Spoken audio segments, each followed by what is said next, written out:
welcome everybody. We're going to get started right now.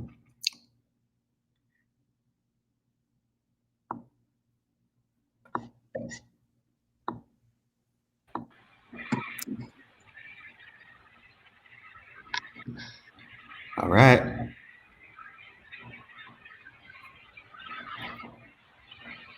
All right, we're live. Would you like to make an intro, Patrick? Yeah, are we on? Yes. All right, great. Thank you, Rocky and Auburn Hip Hop Congress, for allowing us to have this this special interview session. Before we get started, let me just kind of acknowledge this, I guess you could say, our sponsored partnership we've got going on for this particular interview. We are thrilled to have Matias Zeledon and Down to Earth Coffee to talk about this interview today. We are also, this interview is also sponsored by Connected by Our Humanity, which is a nonprofit that was sponsored by and is still in partnership with Burns South Borders, in particular Burns South Borders, Sacramento region. So thank you very much for Auburn Hip Hop Congress for producing this video. Well, I'd like to also introduce the people who will be on our panel with us today. It's myself. I'm Patrick Noter. I'm the founder of Connected by Our Humanity, and as well the chapter founder of Sacramento Burns South Borders. I also have invited to join us with interviewing with me is Arthur Zwin, who is a businessman in Costa Rica, locally here in Sacramento, as well as Matias Zeledon, who will be our interviewee, who has who's the owner of Down to Earth Coffee. Arthur, if you start with you, just do a quick introduction of yourself, and Matias, we'll go to you for a second, and we'll move on. Sure, Arthur Zwin. I'm here in Sacramento, and I own a house in Costa Rica, and I'm developing a regenerative tourism destination down there. So I'm pretty involved in the country, and I love it. And I also love coffee.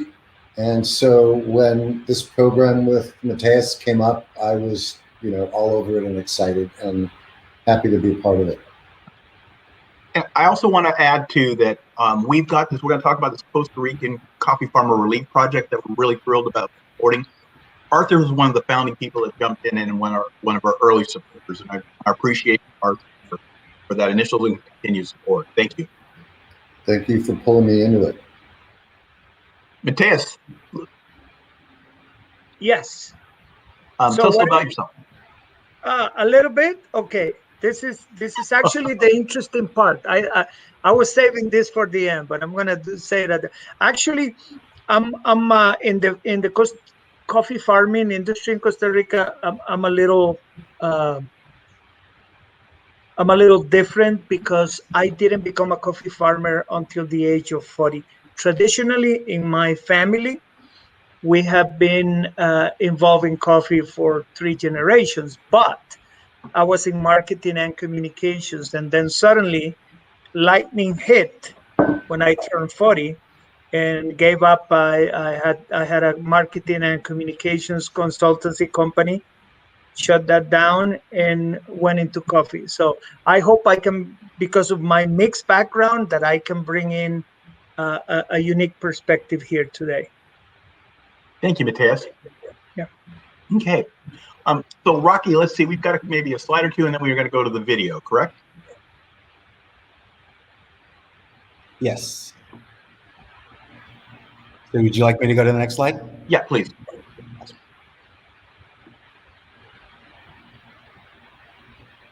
Again, we are featuring, this is Matias. This is about Matias and his Down to Earth Coffee. He's a coffee businessman as well as a coffee farmer. We're just excited to have this opportunity to have this dialogue with him. Okay, and do we have a video next or another slide? Yes. Okay, I'll pull it up now. Okay. There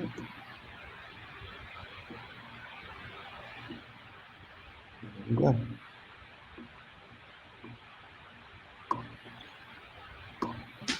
Okay. Hi, my name is Matias, and I am a coffee farmer in the town of Providencia de Dota, in the mountains of Costa Rica.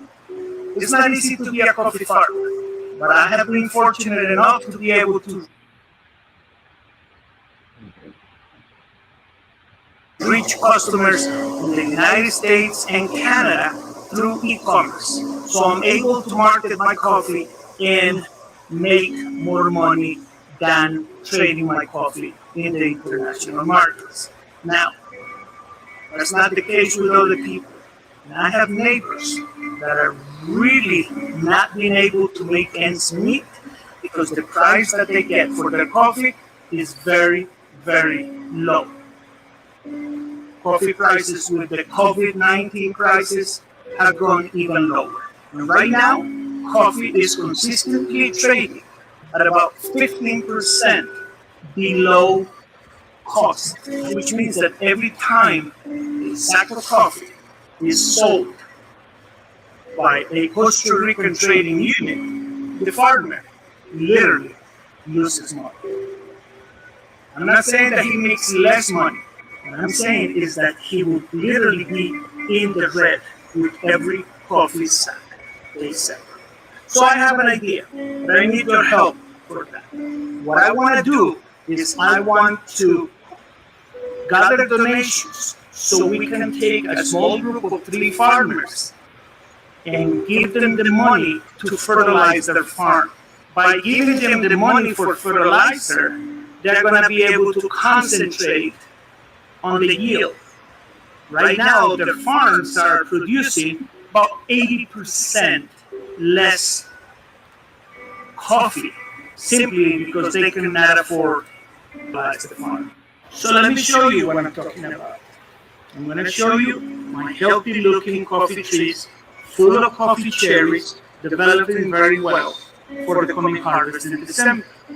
Now, what I want you to do is take a look at the coffee trees in the farms of these 3 friends of mine. Oh, you can see what I'm talking about. So please help us. Even a $5 donation is going to make a big difference. $5 is pretty much the price of a fancy coffee anywhere in the US or Canada. But do you know how much is the price of a sack of fertilizer? 95 pounds of fertilizer are valued at $21. And that's going to make a huge difference. In the screen, you can see my email. You can write, you can ask as many questions as you have. I want you to feel good and completely informed about this effort. Let's get going. We really need to fertilize those farms.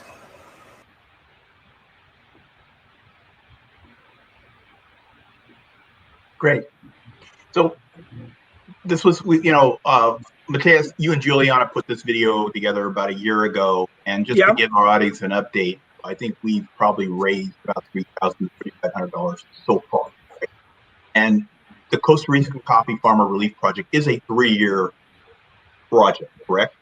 Yes, yes. So it's really going to take 3 years to regenerate these farms, to get their productivity up, where, in fact, once their productivity's up, they produce more and get more for their coffee, right? Yeah. You want to elaborate a little more about how that? But basically, everything that we do in the first year is not going to have a direct impact in that same yield. It would actually benefit the farm for the following year. Okay, so the investment in the first year was crucial, but now what we need to do is keep the project going so we can fertilize in the second year. After the second year, we're definitely going to see an impact. Yeah. Great. And for the audience's benefit, we have a GoFundMe site that's still up and running. And we've also been doing, and I don't have one handy, but we've been doing coffee sales. We've been roasting coffee locally here and selling the coffee, and $20 a bag for a coffee, and 4 bags almost will $5 for every bag sold goes to the Coffee Farm Relief Project, and about 4 bags approximately buys 1 bag of fertilizer. Yes, yes. So we've kind of got something going on. We want to continue to maintain that. Like I said, it's a 3-year program, and we're happy to be part of that and continue to kind of keep that going. Matias, also, we talked earlier a little bit, but elaborate now. You mentioned the coffee price in the video. Can you give us an update of where the global price of coffee is today? Actually, I'm happy to say that it has gotten better. We were talking about 95 cents a pound at the time. Right now, it's about $1.40 a pound, but still below the 160. That is what everybody expects, right? As you can imagine, there's a lot of speculation with coffee, and depending on such and such prediction for a specific country, prices go up and down. Hopefully they will not go as low as they were last year, but I don't think they're going to reach the $1.60 per pound. That is basically the minimum price where a farmer is going to be making a nice profit per sack. Okay. When you say a nice profit, you mean a livable price for their coffee? Well, it depends on how many sacks it produces, right? Okay. Because if the cost is $1.05 per pound, and he's getting $1.60, that means that he's making 55 cents per pound. Now, if he produces 1,000 pounds, is one thing. If he produces 5,000 pounds, is a different story.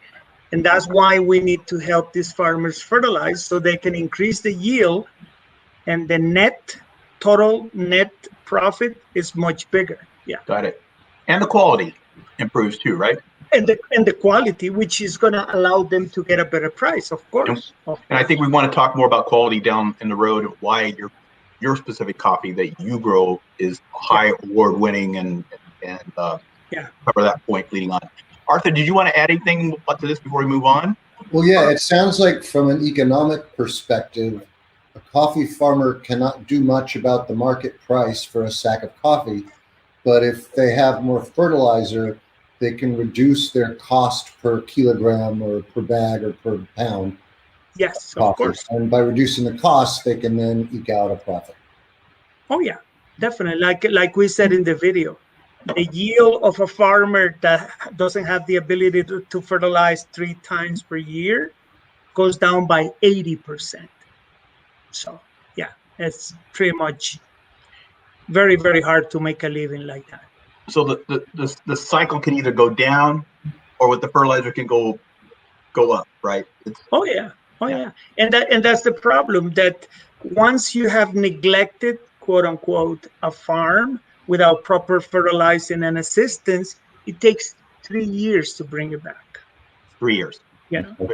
So it's not a matter of, okay, I got some money now, I'm going to fertilize, and next month I'm going to make more money. It doesn't happen that way.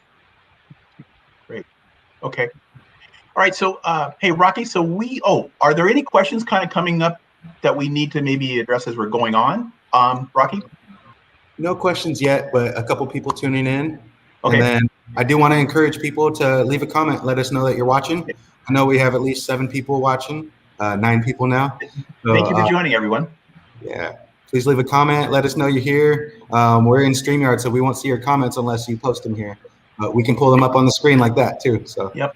Yeah. If you guys got a question, that the audience, please join in. This is meant to be interactive. Please throw out any questions or comments or anything. We'd love to hear from you. So Rocky, at this point, let's go ahead and we got some pictures we want to kind of just roll through and want to just talk, have a discussion going forward and do a little Q&A here after. Perfect. So on this particular point, Matias, talk about, we'll talk about a little bit in the question, but your coffee is what region in Costa Rica? Talk about the region where your coffee is going to grow. And we'll go back to this for a second, but this is a good visual. I like this visual here. Okay, what happens is that there are a few regions in the world that are acknowledged as origins, right? Very specific origins that produce a very different type of coffee quality, just like wine, right? You have Champagne in France, you have Bordeaux, well, it's the same with coffee. Now, Tarrasu region in Costa Rica, it is a privileged location where the best Costa Rican coffee is grown. Just to give you an idea, Tarrasu coffee is an active ingredient for the house coffee of Starbucks.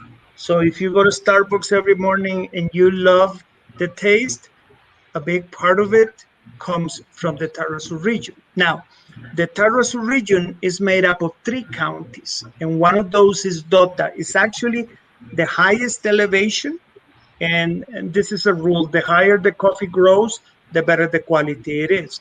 So the Dota region is where we are specifically, and the town of Providencia, which is where my farm is actually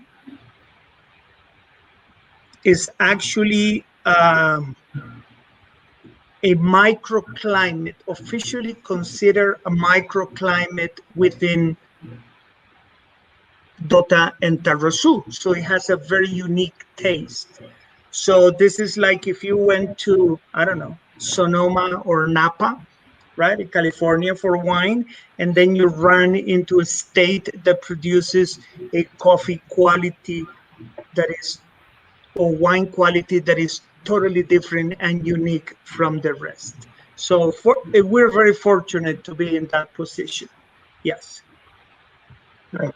Thank you. We're going to be covering that a little bit also in the Q&A session. So let's go to the cool. You're going to be roasting Matias's coffee later this year? Yes, Heidi from Omaha. We're roasting Matias's coffee too. In fact, get your order in by the 19th for your green coffee. That's when the next order cycle is going through. Yeah. Perfect. Great. Rocky, can we go to the next slide? Okay. So let me tell you, there's different stages of ripeness in the coffee. Okay. And one of the things that we do at the farm is always find the perfect stage. If you see the top picture where Israel is dumping the coffee from the sack, you're going to see that the coffee looks purple, right? That is the perfect stage, is what we call center of the harvest.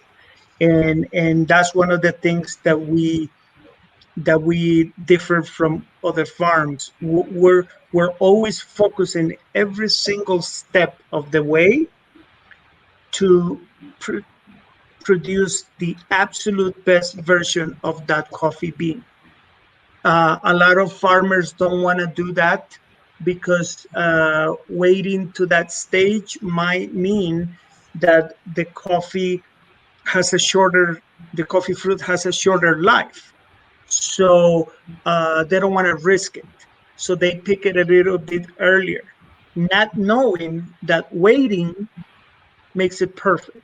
Yeah. So, but we always try to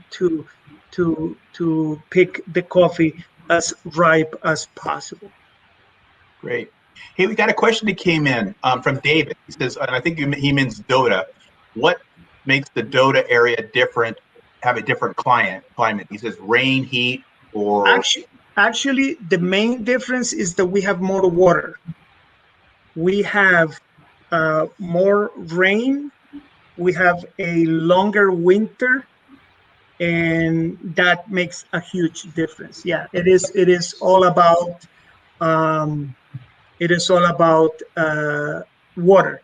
The most important thing is that even though we are in the mountains of San Jose, so we're officially part of the San Jose province in Costa Rica, our weather pattern is actually directly related to the Central Pacific. From my farm, you can hike to Manuel Antonio Beach in 15 miles. So we're literally right by the coast. It's kind of strange, but again, it's one of those things that makes it special. Cool. Thanks. Great question, David. Thank you. And I find it interesting is that you're saying the optimal time to basically harvest and is when the coffee is almost a purple state, right? Yeah. Um, David, let me tell you, that was one of the hardest things, that because coffee farmers are used to picking coffee every single day. And when we started 20 years ago, they thought I was crazy. They called me el loco because I didn't let them pick coffee every day, because I wanted to wait and make sure that everything was perfect, that everything was purple and full of sugar, right? Because it produces a better taste. So people were very surprised about this, because they thought about, that I didn't want them to work, that I didn't have any money to pay them or whatever. But basically, what I wanted to do was create a pattern where we always pick the best fruit. And it took a while. It took a while. Sometimes everybody in the town is picking coffee every single day, and we could go on for 2 weeks waiting for the beans to turn perfect. if I add for the audience's benefit too, you also own your own processing. You process your coffee after it's picked. Explain just what processing is. And another question related to that: in the general, most farmers do not have their own processing capability. They have to go to a co-op, right? So talk a little bit about once that coffee's that cherry is picked, what happens next? Okay, so we take the fruit, okay, and one of our guarantees is that within 2 hours of harvesting the fruit, we're already processing it, because we have the mill right in our farm, so we don't wait. I mentioned sugar before, and that means that where there's sugar, there's fermentation. If coffee ferments, it doesn't taste good.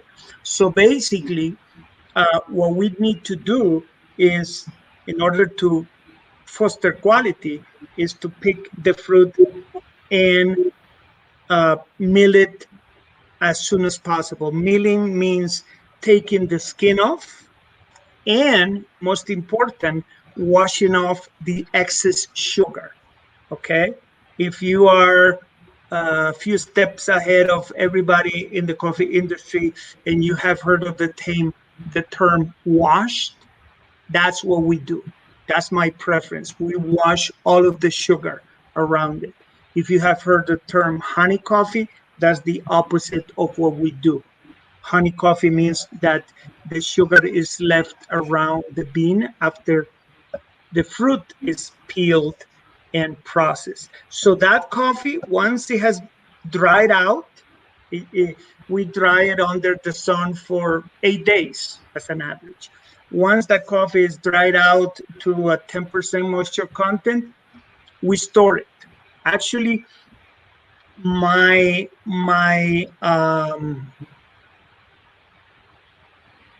harvest from December, January, and February is not gonna debut until the end of this month. Cool. Hey, Rocky, could you put up Sue's original question about? There's a question about the picking of the coffee. Can you flash that up again? Yeah. There we go. Can you see that question, Matias? Yes, of course, of course. That one of the main reasons why our coffee is so good is because our process is almost artisanal. We have the smallest machine produced to process the coffee. We can only process 600 pounds of fruit per hour. Okay. Most mills start at 3,000 pounds per hour and could go to 40,000 pounds per hour. So that increased speed is what unfortunately reduces quality. So our process is the drying is done by hand. Most coffee in the world is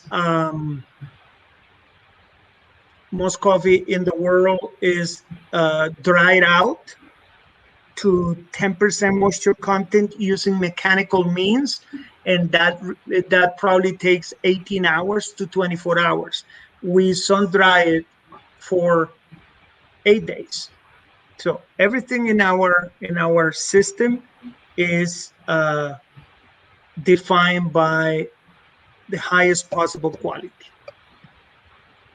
So, I have by the way, Sue was my classmate in college in New York decades ago. So don't worry, Sue. We're still sticking to our principles, okay? Great, thanks, Sue. Arthur, you want to add something? Question for you. Yes, go ahead. Your farm is located in the best part of the best region in one of the best countries to grow coffee, and you have this very labor-intensive artisanal process where you put a lot of love into the coffee at every step, which is amazing. And so you end up with a better quality of coffee.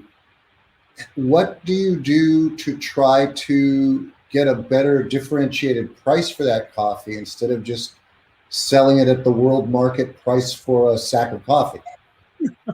Well, Art, actually, I have had people get upset with me. They one of my most recent experiences in this sense is a Canadian client that used to buy my coffee when he was in Toronto. And just like you, he loved Costa Rica. So he eventually moved to Costa Rica, right? So he contacted me because he wanted to keep buying my coffee. My coffee ranges between $16 and $30 per pound retail, right? Mm-hmm. And he started to send me pictures of coffee that he buys at supermarkets here in Costa Rica for $4 a kilo, $6 a kilo. You know, oh, I just bought this at Walmart. I just bought this at Price Bar. How can your coffee be so expensive?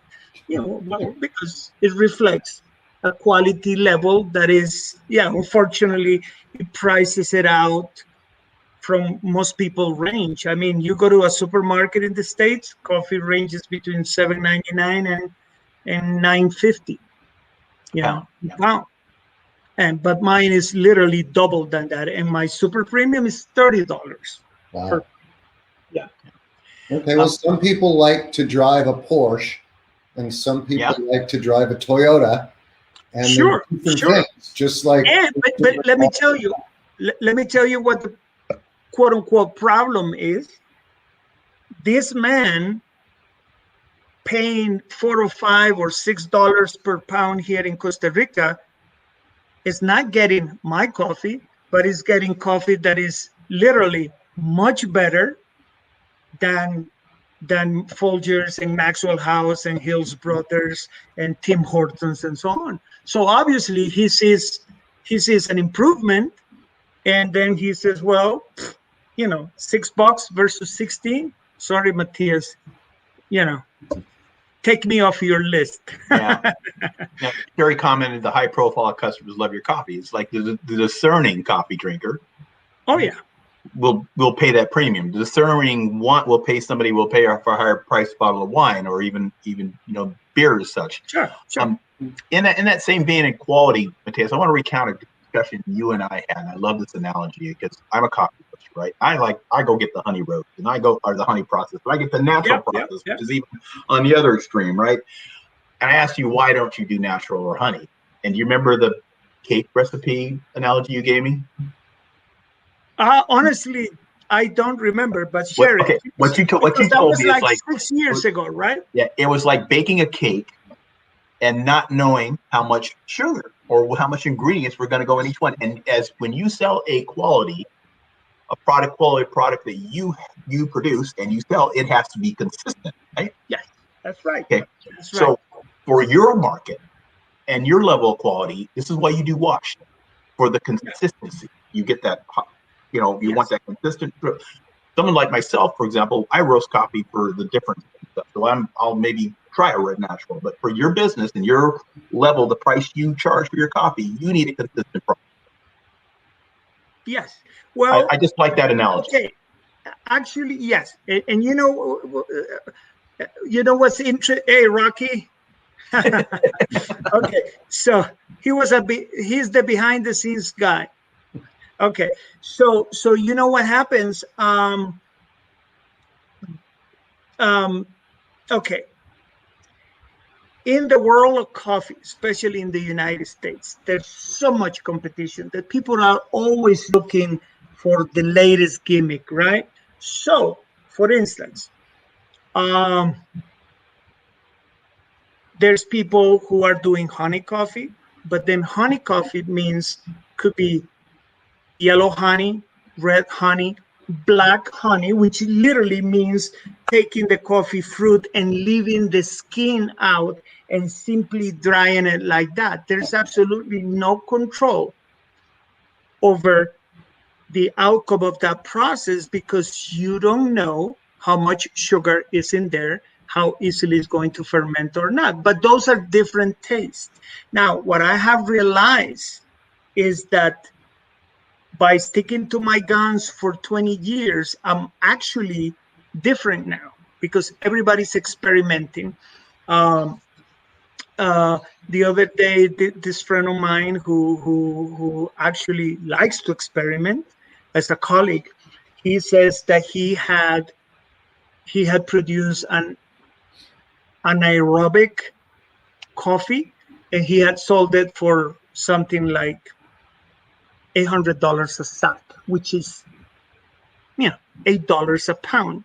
Compare that to the price that we were talking earlier of $1.40 or $1.05. So he made out big. And he says, "Oh, why don't you explain to me that? Because I have heard about that process, but I don't know." He says, "Well, I take the coffee fruit, put it in containers, and for this specific recipe, I added apples and oranges and cover it and let it sit there for 3 days. And then I milled it and dried it." Well, come on, that's not coffee. I mean, I'm not saying it doesn't taste good, but he's actually cooking up a coffee recipe. And that's what the world is right now. So by being a traditional wash only coffee farmer, I'm actually different now. Wow, cool. Yeah. Cool. Hey, this is actually great. Can Rocky, you want to just keep rolling through? We'll keep talking as we follow-up question from Sue. Go ahead, Sue.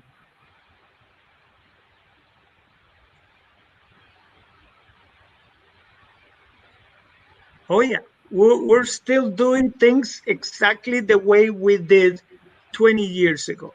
And actually, before we started, I'm going to introduce a topic that we were, covering before we started the broadcast, Patrick.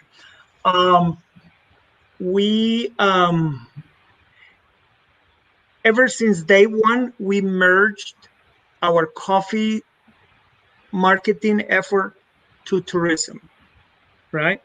So we don't sell bags of coffee. We sell a coffee experience. What Sue is talking about is different groups of schools and universities that have come to our farm. Like, how long ago did we meet, Patrick? 6 years ago? Maybe longer. But I went to your demo farm. Yes. Okay. Yeah. But, you came into a coffee shop, coffee store, setup. But we ended up sitting in our rocking chairs for hours, just talking coffee, and that's hard. That's hard to forget for you and for other clients. We have clients in our coffee club that have been getting our coffee nonstop for 18 years. And that's because we provide them with experience, and there's a lot of humanity and a lot of social action in that experience too. So that's what Sue is talking about. Thanks, Sue. Hey, Rocky, can you go ahead and keep scrolling through some of these pictures that we have?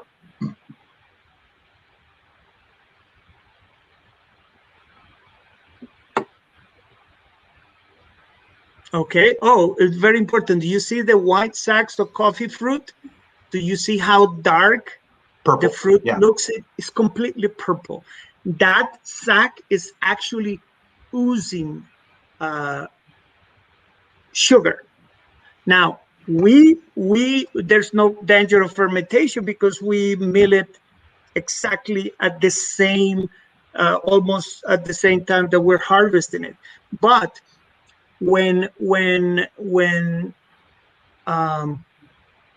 farmers take coffee like that to an aggregator that is collecting from 700 or 800 farms in the region, it takes them hours. So coffee that was harvested today, this morning, is probably not going to be milled until after midnight or so. Okay. So basically that reduces the quality. Yeah. Is there a law in Costa Rica that coffee, once it's picked, has to be milled at a certain time? Yeah, within 24 hours. Yes. That couple these are my best pickers. They come from Panama. They are Guaymi natives. You can see that the woman is wearing the traditional dress. Yeah. Great. Next. We got some from Mario. Yes. Let me see.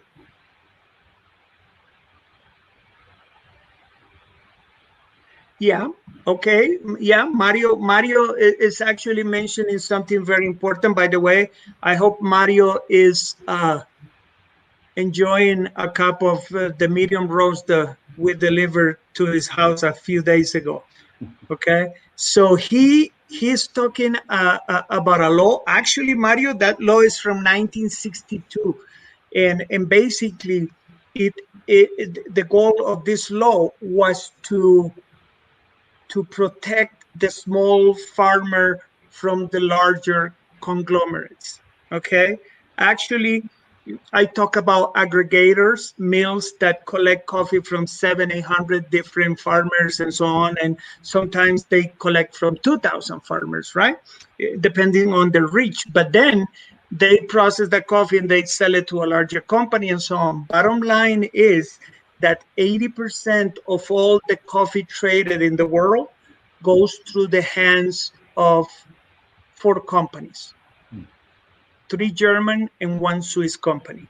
So there's a lot of concentration of economic power, and that's what that law was meant to change or attack. Yes.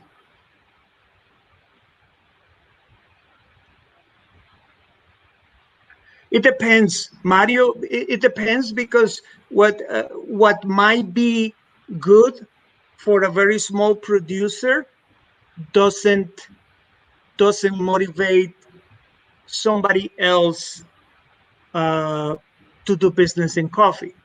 But that law is in desperate need to be changed. It has been modified little by little.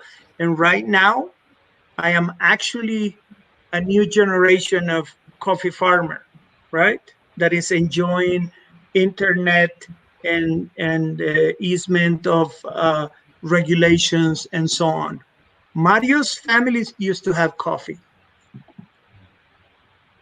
Now he drinks mine. Yeah. It sounds like there's significant benefits to making specialty coffee rather than what I would call commodity coffee. Because if you make commodity coffee and it goes to a big aggregator, they're going to mix it up with all the other commodity coffee. It doesn't matter how good your coffee is. Oh, absolutely. The consumer result is going to be average. Yeah. Okay. All right. Well, let's use the example. Let's use the example of wine. You go to a supermarket in the States. Okay, and depending on where that supermarket is located, you can find wine at, I don't know, $30 or $75 a bottle, but you can also find wine in a cardboard box at, I don't know, $3.99. $5, yeah. So yeah, yes, and unfortunately, the marketing power of those companies is so strong that the consumer never gets to understand what he's drinking and why he should change. I have people who are drinkers of my coffee that are true connoisseurs, and I have people that, I don't know, saw the light while sitting in our rocking chairs in the terrace by the farm, and went from Maxwell House to $16 or $21 a pound coffee, and they will never be back. If you go to my Facebook, you're gonna see constantly messages. Oh, Matias showed me this. Matias explained this to me, and that's that's our best marketing tool: information. Mhm.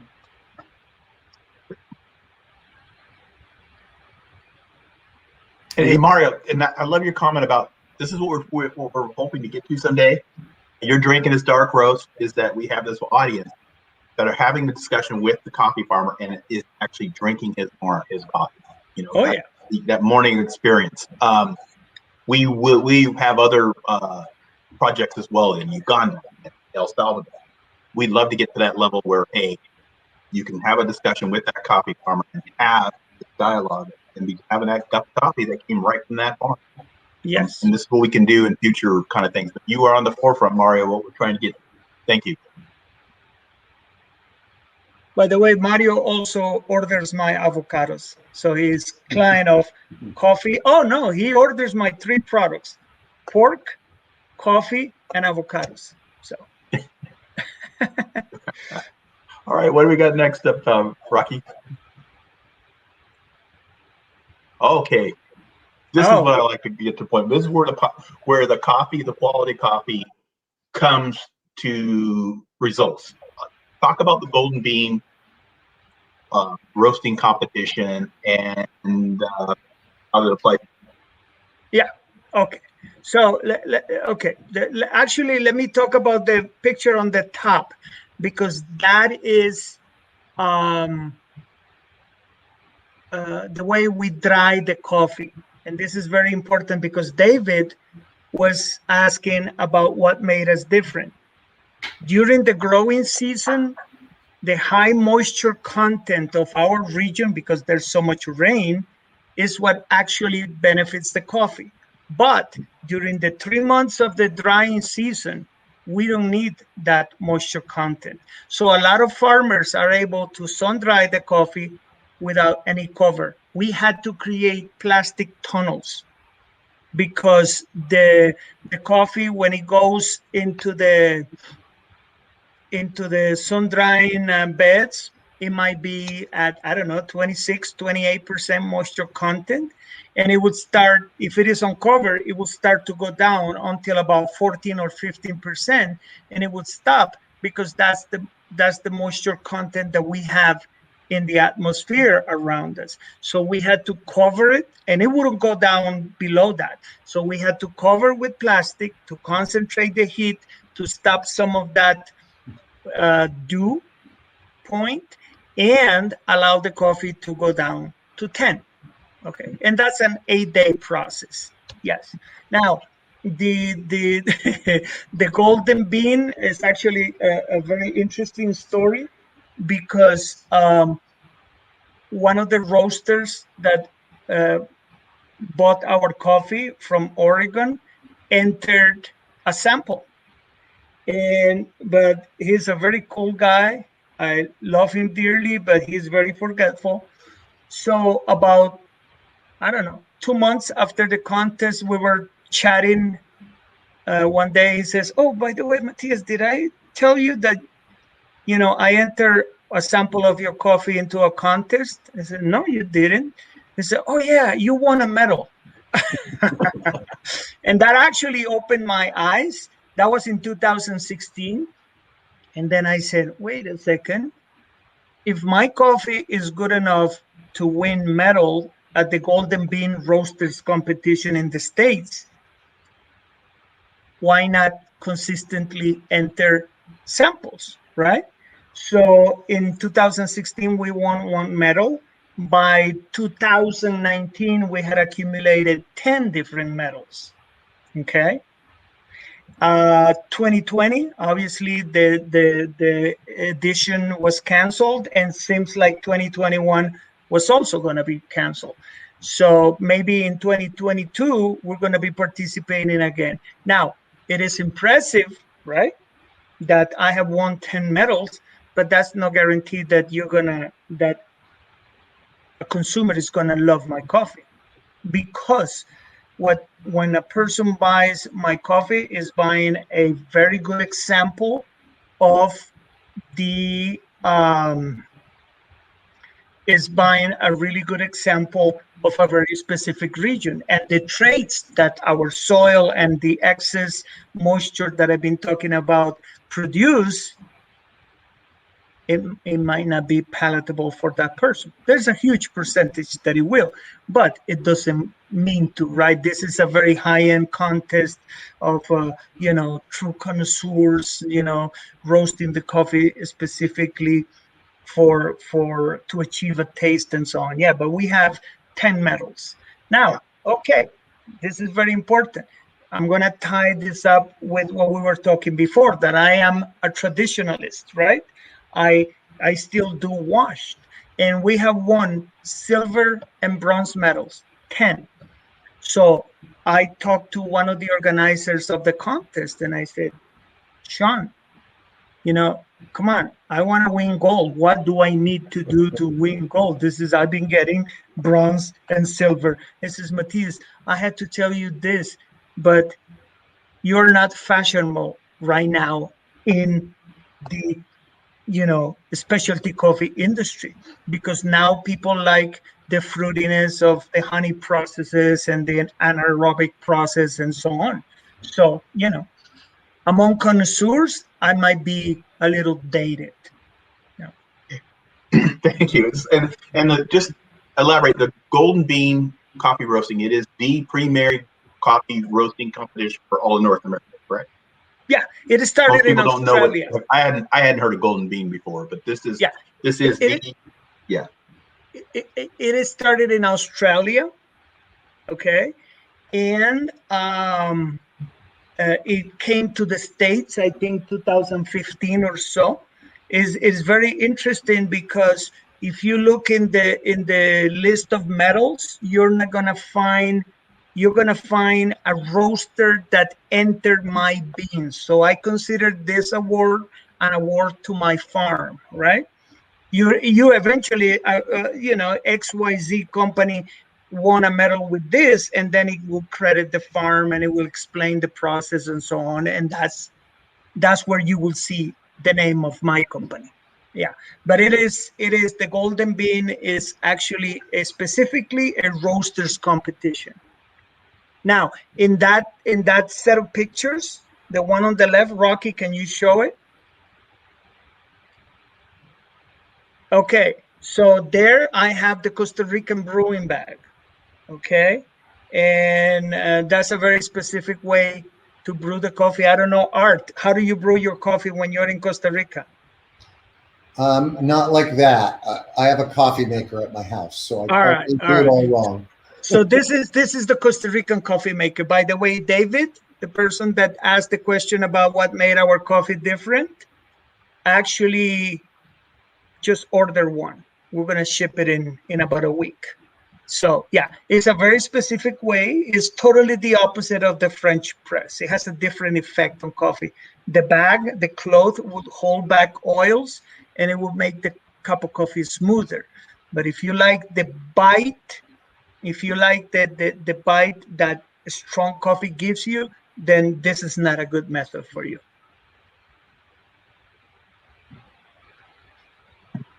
Can you show the next picture? There you go. Oh, so you see the top picture on the right? Do you see how purple the beans are? I mean, the coffee cherries. That is perfection. That is perfection. And this is a beautiful picture. The one of the coffee tree leaves, it's amazing, because this is probably early June or so, where you see the new growth coming up, the new leaves coming up after a few months of assistance and fertilizing and so on.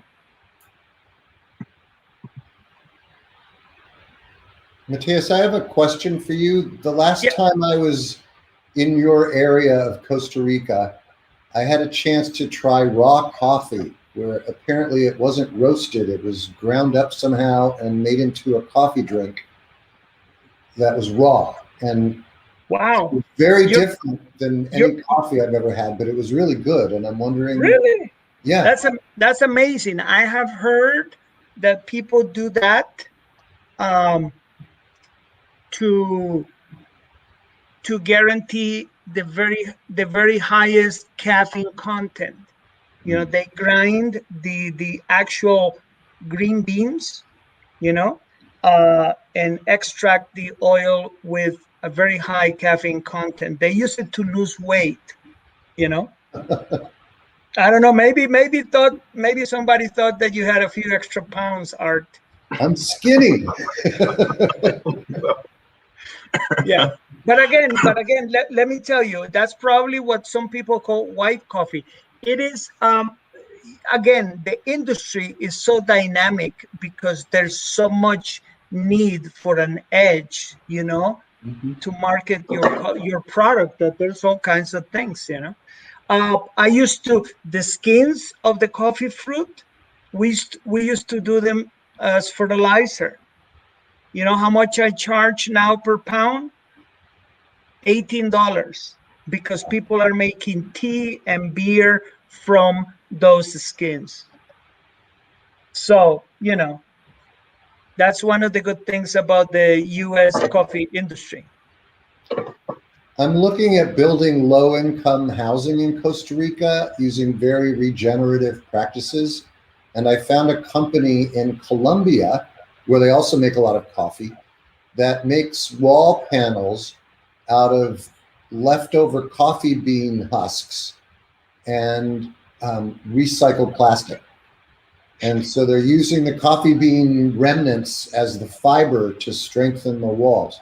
Yes, but Art, that is not the skin that I sell for the tea.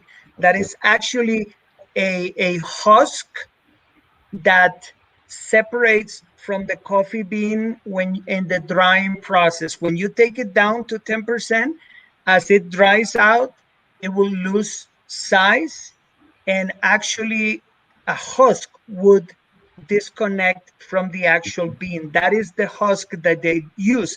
Actually, also that husk produces a lot of energy, lots of energy. Companies are burning it to produce electricity. Wow. Yes. Actually, coffee is perfectly sustainable. It's an amazing product. Yeah. Mm-hmm. Great. That's cool. And specifically with what we were talking about, the tea is called cascara, right? Yeah. Well, actually, okay. There's no sense. One of the things I learned a long time ago is that there's no sense in swimming against the current, right? So the company that introduced the coffee skin in the States to sweeten the coffee or to make the tea and so on is Starbucks. Okay. And just imagine, they had a marketing meeting and they say, well, what do we name this amazing coffee drink that we have decided to use? And somebody said, well, let's call it cáscara. Cáscara is the Spanish word for skin or peel, but it sounds very exotic to the North American ear, right? So that's what they decided. So people got to know that coffee skin, the sun-dried coffee skin, as cáscara, but in the States they pronounce it cascara. And so why bother? So yes, I sell coffee cascara, you know. It sounds like coffee is becoming a fashion industry. Oh, of course it is.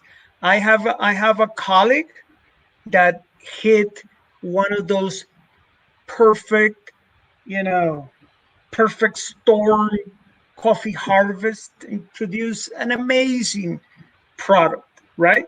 And Starbucks heard about it, so they bought it from him. And this happened maybe 12 years ago or so, and they paid him $5 a pound, which was an outrageous amount of money at that time. And everybody was congratulating him and so on. You know how much Starbucks sold it for? $80 a pound. And they made little cardboard sets of 4 half pounds.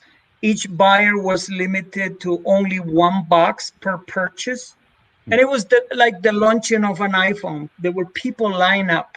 And of course, Starbucks did it like selected cities, Los Angeles, New York, Chicago, San Francisco, blah, blah, blah. They sold out in 2 days. Wow. Yeah, it is like fashion. Yeah. Yeah, and it does make me realize that most of the profit in this industry happens after the farmer. It's somewhere in the rest of it, the value chain is where people are really listen. If you want to, you can ask Heidi from Nebraska. When she first told me that she wanted to open a coffee shop, I said, Godspeed, because first of all, she's such a cool person. She deserves all of that profit. But she actually is probably gonna make an average of 2,500% markup. That's what coffee companies work with. And according to volume, let's say even Starbucks with the enormous volumes that they produce and so on, they probably get 3,000%, 4,000% markup in their products. Oh yeah. The ultimate angle for a coffee business is to serve it in the cup.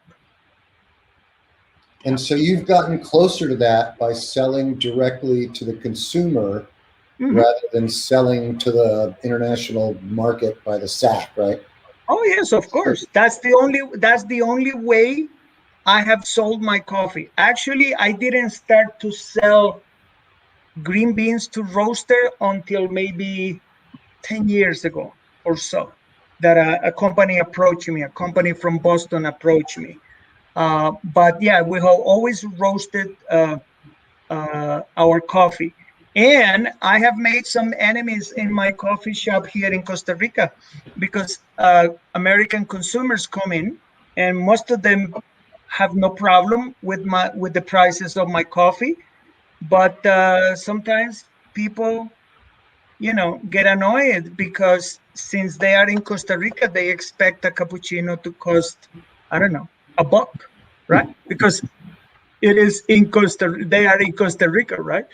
I remember one woman once told me, "Oh my God, you have Starbucks prices." And I said, "Oh my God, then I'm gonna have to raise them because my quality is even better than that." But I have a heavy hand on the pricing. But again, once people try, Sometimes the more you charge for something, the better it is, because then people assume it's a premium product and get the cachet. Maybe you should charge $8 a cup of coffee or something. I wish I could. We need tourists in Costa Rica for me to do that. Yeah. So how big of a challenge has it been with COVID and everything else going on and all the changes in tourism? Is that disrupting your business or creating new opportunities? Or? I had to close that portion of my business, the coffee tour, the coffee store and coffee shop, which was one whole unit. Mm-hmm. I put a lock on it on March 20th last year. Mm-hmm. So I was hoping to open up by spring break this year, but unfortunately I'm a little bit under the weather now. So I have to have a surgery in July, but I hope to open up again in January. Yeah, it's a huge portion of my business that has completely disappeared. Yeah. So fortunately, my online sales, because people were in lockdown, my sales went up. The mail order portion went up. Excellent. Yeah. I think we're going to even have another subject of maybe some point about how the Costa Rican economy's gone, and also that whole idea of the supply chain from the seed to the cup, right? And Yes. where the margins are. I think that's a huge, interesting subject I'd like to cover someday with you, Matias.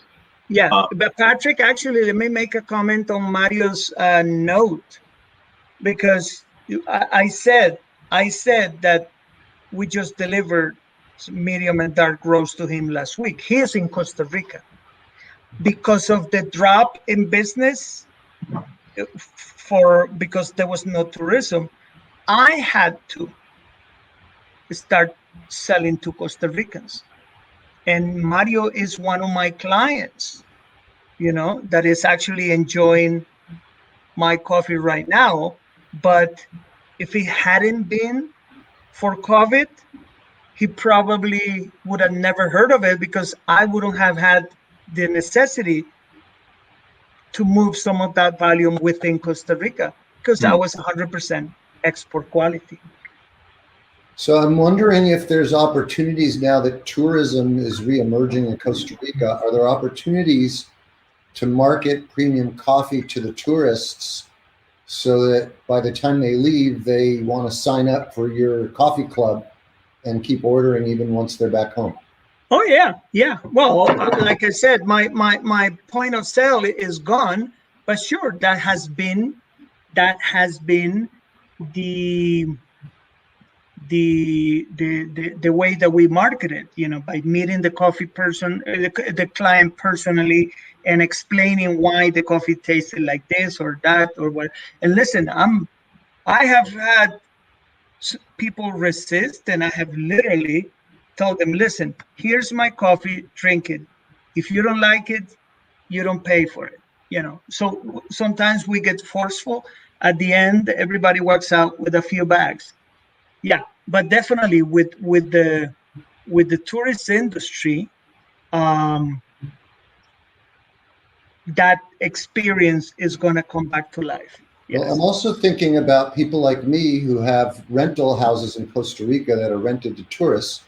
In 2019, we went through a major change in that sort of industry, where guests began expecting to have breakfast as part of the service, sort of like bed and breakfast like Europe has always done. Yeah. And obviously part of that is coffee. So now all of the houses like mine have to buy coffee to serve to the guests. And we can either buy whatever, Brit or something in the local store, or we could give them really, really good coffee and tell them a story, right? Sure. The right materials to tell the story. They don't need to come to your coffee shop. They can get it at my house and thousands of other houses if we set up a program to help do that. Oh yeah, definitely. And you know what? That's going to help you sell bags of coffee too. I have, unfortunately, they moved back to the States, but for a few years, I had a client. There was this couple from Michigan. They had a bed and breakfast. And Art, since you are in the tourist industry, you're going to be able to appreciate this. Those guys, maybe 10 years ago, were charging $175 a night in their B&B in Ciudad Colón. That's huge money. But it was, the service was obscene. The location was beautiful. The husband was a chef. It was, And they served my coffee.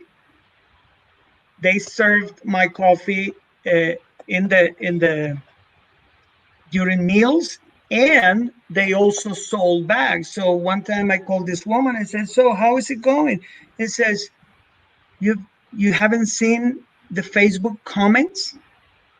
I said, go into my page. And people were saying, oh my God, this bed and breakfast is amazing. The service is this and that and whatever. But oh boy, the coffee is amazing. The coffee is out of this world. So there were people actually including my coffee in the experience and the comments about the hotel. So yeah, it is actually a great idea. I hope you can do it. I'll work with you on that. All right, good. So I have another question for you about sustainability. I'm wondering, are there ways to grow premium coffee like you do using permaculture techniques where plants and animals are providing the fertilizer and different plants are helping each other grow rather than using chemical fertilizers and like a monoculture approach? Sure. Everything works. A lot of people tell me, why aren't you say organic? And by the way, a lot of people think because of the name of my company, Down to Earth Coffee, they assume I'm organic, but I'm not, right? So basically, I tell them because of the yield. But if you have enough land and you're happy to grow coffee with permaculture techniques and whatever, go for it. It's gonna have a price compensation at the end, right? Mm-hmm. But it is going to reduce the yield. I don't have enough land to do that. So what I need to do is actually I need to use fertilizers, Mm-hmm. and in order to produce a yield big enough. But I'm surrounded by a national park, Los Quetzales National Park. So tapir, coyotes, wild pigs, they roam around my farm all the time. So yeah, I hope they contribute little bits of Fertilizer. yes. Cool. Yeah. On that note, another subject we'll have to partner you with. The guys in Uganda are using rabbits. They're using what? Rabbits. Oh, of course. Rabbit pee. Yes. And that's the thing. They should use what it is present in their area in order to make it even more relevant for people. Well, also, we'd love to have a international coffee discussion about this subject, about how you. You know what's going to happen for the first 5 minutes? We're all going to be saying, "Oh, my coffee is the best. My coffee is the best." I know. That's the thing. A lot of customers always tell me when they get to my shop, they say, "Well, you know what? We've been through Costa Rica. We've been to 3 or 4 different destinations, and every coffee shop that we go to, people say, 'Hey, my coffee is the best in Costa Rica.'" But Costa Rica has 7 distinctive regions, right? Acknowledged by the Costa Rica Coffee Institute. And just imagine how many countries around the world produce coffee and how many regions within each of those countries, produce. So the more the specialty coffee industry develops, the more options people are going to have. It makes me wonder if a program could be set up at restaurants where people do coffee tastings, sort of like they do wine tastings, but different coffees from different regions, and see what you like best. And have this technology where they can be talking directly with the coffee farmer. I can see Matias here and Eric Simabakula from Uganda, each of them telling about their coffee is the best in the world. It's like, well, sit down and have a drink, and you decide for yourself. That dialogue, right? Well, I have a contact in the industry. He does business just outside of Boston, and he was telling me that COVID hurt him a lot because he's a roaster, right? He buys green, he sells the roasted coffee, but the key element in his marketing was coffee tastings that he would schedule, weekly in his place. And because of COVID, he couldn't do them. So he saw a huge drop in business because he couldn't generate new customers, and so now he sells coffees from, 12 different, he sells coffee from Brazil, from Honduras, Nicaragua, Costa Rica, Uganda, Philippines, and so on. So, yeah. Well, you know what the best cup of coffee in the world is to me? Yeah. Whichever cup I have in my hand. Whatever you like. That's right. That's right. Mine's empty. Well, because I have health issues now, I'm gonna tell you a heartbreaking story. I haven't been able to have a cup of coffee in 5 months. Oh no. my. I know. The coffee guy can't drink coffee, but Is that temporary, or do you think that? oh no, it's absolutely temporary. I'm a little extreme. So the doctor said, well, you might want to cut down and so is this hurting me? Boom, out of the picture, so it's gonna allow me to get better. So Cool. yeah. Yeah. Do you have any other question? Yeah. If we could just circle back to your program to help some of your neighbors and what we can do to support that, expand it. Yeah. Remember last year Yeah. I came up with the idea of like micro loans. So we buy them fertilizer now and they pay us back in coffee later. I don't know how that worked out, but at least whatever you say, you're gonna get your coffee delivered. Actually, I was asking Patrick the other day, is Art still around? here I am. Yeah. So basically, this is what happens. I am lucky to be able to market directly to the consumers in the States, and I'm lucky to have friends like you guys that are always helping with that. Okay. But as I said in the video, I have neighbors who literally have the capacity to produce coffee as good as mine, but they don't have the means, right? And unfortunately, they are the bulk of the industry.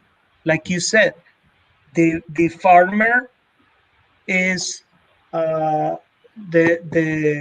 is always at the bottom of the barrel, okay, and the profits gets bigger the bigger the company becomes. So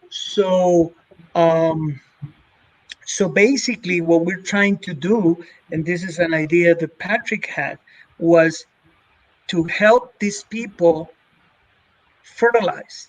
That's what they cannot do now because they don't have the money. Why they don't have the money? Because they don't get enough money for their coffee. And why they don't get enough money for the coffee? Because their productivity is very low and their quality is not optimal. So it is like a vicious cycle. It's actually a catch-22. So where do we come in? We want to give them the money to fertilize. And in 3 years, we estimate that they're gonna be doing much better. Now, they could be doing better in terms of productivity and so on, but if they don't have a buyer, a conscientious buyer for their coffee, which we are, right? They're not gonna be able to get top money. But if you really think about it, these neighbors with their farms in the same climate, with the same soil, same type of tree, are actually, I see them as extensions of my farm. So it's a way for me to grow, right, without having to buy more land. So yes, I hope that people, I don't know, maybe because I'm in Costa Rica, but the audio didn't sound, oh, Marjorie, my college years too. Okay, thank you, Marjorie. So basically, what we're gonna do is we're gonna be able, with just a few $1,000s per year, we're gonna be able to allow these farmers to break the cycle of abuse in the industry that they're exposed to, Yeah. If I can just add to that, my wife works at a local hospital here, and just in the span of a few months after hearing Matias' story in this dialogue, we've been able to do just basically roasted coffee sales. We've been able to send in $500 just from that small group of people. So the ability to maybe scale that is really there. Yes. We're going to do a special thank you for the employees of Auburn Faith and a few other folks who've kind of done, but really very small group of people. If they understand the narrative and they understand the idea of hey, getting the coffee from the source, getting it freshly roasted, and having that dialogue, people are willing to pay that little extra, knowing that it's going to something that they can connect with, right? And may I say that Patrick sells my coffee more expensive than what I charge, right?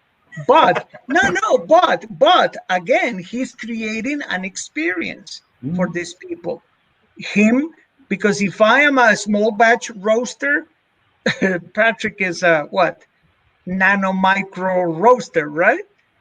I think you roast 1 or 2 pounds at a time, right? About 4 these days. Okay, good. So it's a labor of love, right? Well, I'm going to invite Arthur right now. I already told him he's going to come over. We're going to roast together, right? Yeah. Of your coffee, and it's like I said, it's the experience. And part of it is like what we're also going to do with this program is invite the community to come in and participate in the roast, right? And also maybe even have a dialogue with Matias or the coffee farmer as you're doing the roast. So the idea is make the community part of the supply. Sure. At the same time, benefiting the farmer that's in need. Sure. And maybe in some cases, proceeds can go to benefit our local community. But the idea is bringing the community in, roasting coffee, making something, right? And that's sort of what we're building with this program, with Connected by Our Humanity. You're creating a community of motivated consumers that are actually buying into the coffee experience that you're making up. So it's amazing. Yeah, thank you. Hey, Rocky, do you have the pictures of Matias and his neighbors? I don't know if we have that on file or not, or we provide you. Or if you don't, that's fine. What do we have left in the pictures we want to scroll through before we sort of wrap up here? We covered some questions, but I think this has been a better dialogue. I like. I think this has been great. I could go on for another 3 hours. Yeah. Okay. Well, I could too. How we doing now, Rocky? Did we get through all our pictures? There's just one more picture after this. Thank you and goodbye. But I'm not sure I see a picture with his neighbors. That's fine. Yeah, we'll do it. We'll do it another time. But I just want to show that Matias is what we're doing with this Costa Rica Coffee Farmer Relief Project. Because you'll see the pictures of the fertilizer. You'll see the picture of Matias and his neighbors delivering that fertilizer to that neighbor. And actually, in the GoFundMe page, you can find those pictures. But it's true. That was from the first delivery of fertilizer that we did to them. Yes. Do we have a way to put up the GoFundMe page link on the screen or in the comments? Yes, I could type it in if you just let me know what it is, or you could post it in a comment. Either way. Let me post it in a comment. Go ahead and keep Matias, why don't you just while I pull that up or get you in a comment, just talk a little bit about the difference between fair trade and direct. Okay. Sure. All right. So, fair trade was created in the UK. Okay, and it was a social program designed to shield farmers from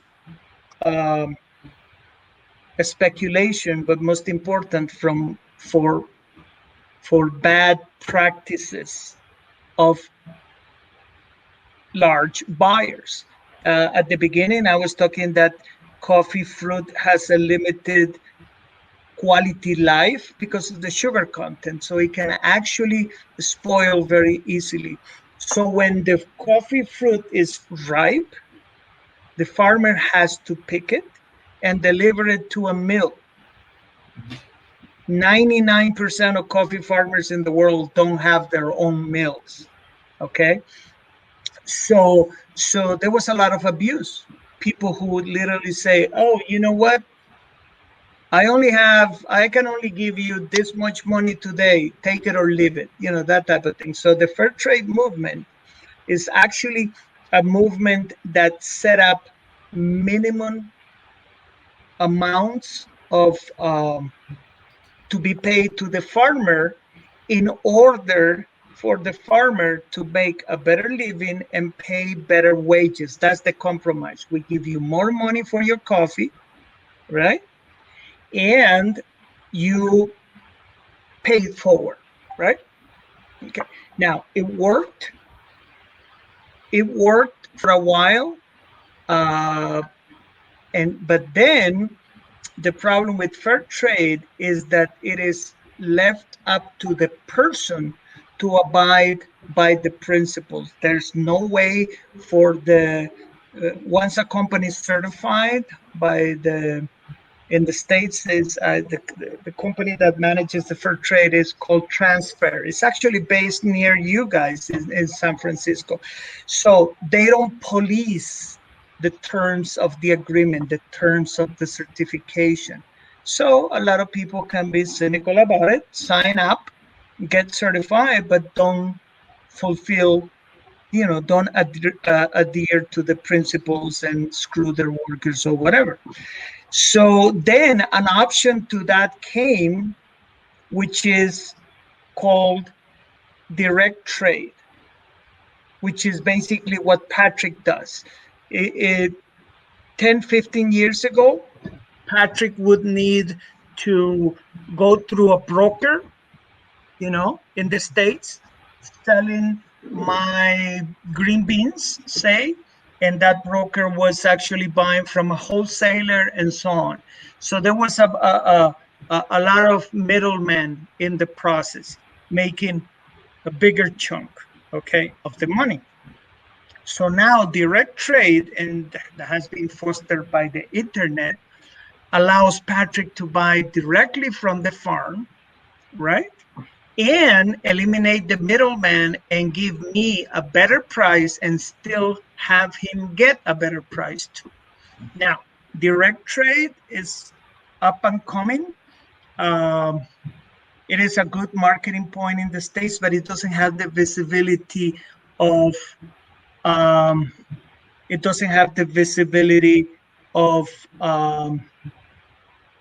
fair trade. So you go to supermarkets or coffee places and they say, oh, we have some fair trade coffee from here and there and whatever. Now, very, very important. Fair trade is a social guarantee. It's a social contract that conveys a guarantee on social issues, but that doesn't mean quality. It doesn't guarantee quality, right? But if people feel happy about drinking fair trade coffee, make them better, fine. But it doesn't mean quality, right? Well, it also doesn't even mean fairness for the workers. Apparently. Well, again, I'm pretty sure that there's a lot of people. Let's put it this way. When we have to buy coffee from our neighbors for XYZ reason, we pay them by default on the spot much more money than the minimum set by fair trade. So, and fair trade conveys an entire process that means a certification that costs, I don't know, $1,000, $2,000, $3,000 per year or so on. So yeah, there's ways to be much better than fair trade that the world is starting to discover. But most important, they are they are actually I'm sorry, I got distracted because I'm getting a lot of emails about this talk. So it's going to keep me busy the rest of the day. Yeah, go ahead. Okay. Yep. So great. Yeah, I'm glad thanks for putting this email out there, because I think what we probably need to do is, I know personally I need to go back to work. Yeah, I do too. But this has been a great dialogue. We had a few other kind of planned questions that maybe we really didn't get to, but I think I'd love to have another kind of like follow-up session at some point, have this discussion, a more elaboration on direct versus fair, Sure. And apply the understanding. What we're talking about, the issue with the coffee farmer in Costa Rica, is there is a parallel in whether you're in Uganda or El Salvador. Exactly the same. Exactly the same. There is a very similar parallel. And if you had to listen to the guys in Uganda talk about it, it's like, oh yeah, same basic thing. It's like the farmer, and they're in a worse shape than Matias when it comes to negotiating with the farmer. And then the folks in El Salvador are just trying to get their product to market, right? So I love the idea of this whole kind of global, how do we help the coffee farmer? And in being part of the supply chain and involving roasting, we also can possibly even help something in our own backyard. Like we've done the thing we've done with our local homeless community with Sure. the Gathering In, which, by the way, Matias has helped out on one of our services, coffee services that we did pre-COVID. So there is this great kind of opportunity to connect communities, right? And I think this is sort of like the beginning of what we can do with direct sourcing coffee, locally sourcing roasting. In the older days, every community had their own coffee roaster. In fact, every household used to roast their own coffee, right? Yeah. And we can maybe some way coming back to that artisanal kind of opportunity in the same way, using that supply chain and whatever money comes through, get a little piece of that effort that goes maybe back into your backyard, back to the farmer. We've got I think there's a lot of opportunities in that area to kind of pursue and have a good time doing it. Yes. And the experience of farmers in Uganda and El Salvador, how hard they have it. Do you want to hear the saddest story of all? It's Nicaragua, because of COVID and so on, and because it's such a small country. Airlines, global airlines, American Airlines, United, and so on, haven't started flying to the country yet because of COVID. And that what they're announcing is that they're going to do it at the end of 2021. So literally, Nicaragua has been without airline cargo contacts with the world for 14 months. And it's probably going to get to 2 years before the airlines start flying. Wow. So they don't even have a way to get the coffee out. They can't get it to Liberia Airport in Costa Rica and ship it from there? No, but because of the protection to farmers, coffee sales and exports between producing countries are non-existent. It's impossible. Yeah. They will have to do contraband. Mm-hmm. That's sad. Yeah. Thanks for sharing that, Matias. What I really respect for you is that you've struggled through COVID. We haven't focused on it. We probably won't, but it has that impacted you economically. Okay. Without a doubt. But you, at that same time, you are saying, look, hey, I recognize that I have people even worse off than me, we all can help. And you're taking it even one step later. Look at Nicaragua. They're worse. And as a global community, we need to thank you for raising our awareness in that particular instance. It's like, first of all, we can raise awareness, and maybe there's something we can do about it somewhere down the road, right? But thank you for bringing up that point about Nicaragua. I wasn't aware of that. It doesn't surprise me. But yeah, I think so. Thank you so much. Right. So anyhow, I think we should probably we're almost at 90 minutes, so we should probably think about wrapping up here. Thank you. Again, Arthur, Matias, thank you so much again for spending his time with us. The Rocky Auburn Hip Hop Congress, thanks again for allowing us to have this time, and we'd love to be able to get access to the video and repost it. I'll talk to you about that a little bit offline, Rocky. I would like to put it in my YouTube too. Yeah, this has been a great experience, Rocky. Thank you. Thank you so much for allowing this opportunity and putting this platform together for us. We still want to continue to have this partnership with Auburn Hip Hop Congress going forward. And thank you, audience, for your questions, for your participation. Thank you for joining us, and we're looking forward to doing this again and connecting with you guys. Thank you, Patrick. It's been a joy and a pleasure, and always lovely to chat with you and Matias. Thank you, Arthur. All right. Thank you very much. All right. Have a great day, everyone. All right. Thank you. Bye.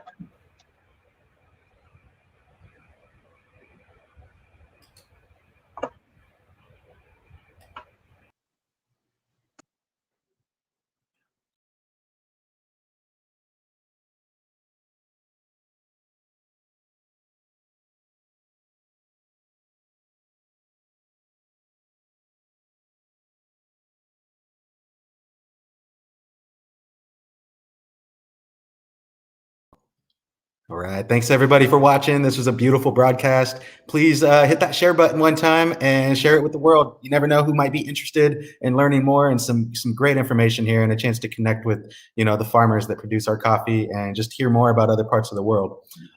This won't be the last broadcast with Patrick and Connected by Our Humanity. So I look forward to the next Earthseed Cup where we maybe bring in some of the audience members and some of the farmers together. All right. Thank you, everybody. I'm going to put the GoFundMe and Matias's email up one more time just so everybody has it in case they want to get in touch or support if you can. All right. Thank you. Peace.